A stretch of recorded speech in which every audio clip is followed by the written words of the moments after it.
Battlefield पर सब fight करते हैं, लेकिन हिसोका वो सबसे अलग था, क्योंकि वो फाइट नहीं करता था, वो एक परफॉर्मेंस करता था। अगर तुमने हंटर एक्स हंटर देखी है तो तुमने हिसोका का नाम तो जरूर ही सुना होगा। वो इंसान जो बैटलफील्ड पर भी एक शोमैन की तरह बिहेव करता था। लेकिन क्या तुम्हें पता है, हिसोका की सबसे बड़ी पावर उसकी फाइटिंग स्किल्स थी ही नहीं, बल्कि उसका अटेंशन ग्रैब करने का टैलेंट था। कैसे? आज मैं तुम्हें बताता हूँ। तो this is the law 6 of 48 laws of power.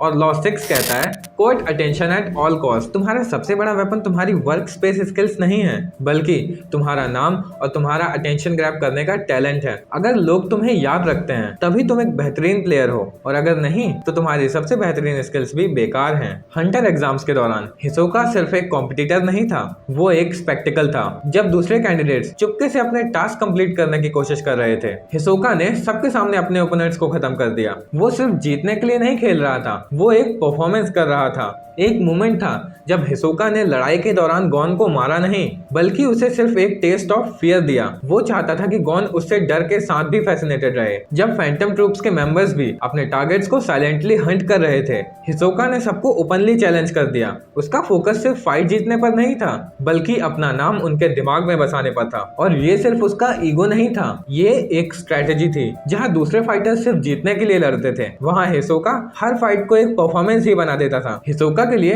Fight एक आर्ट थी, और आर्ट की वैल्यू तभी होती है जब लोग उसे नोटिस करें।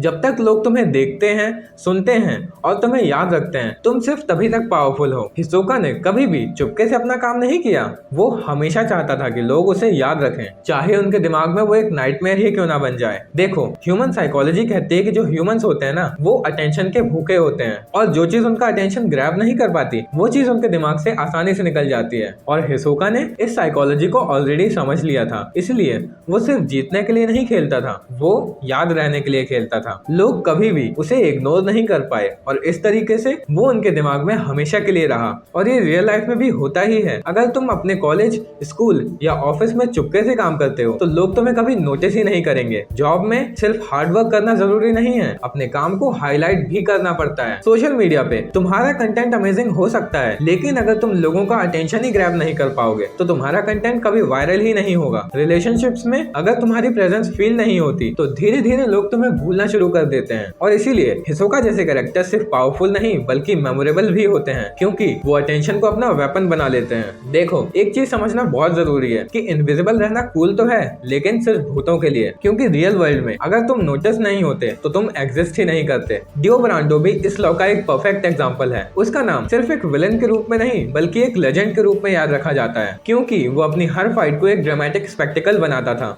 और इसी वजह से उसके फैंस आज तक उसके डायलॉग्स रिपीट करते हैं।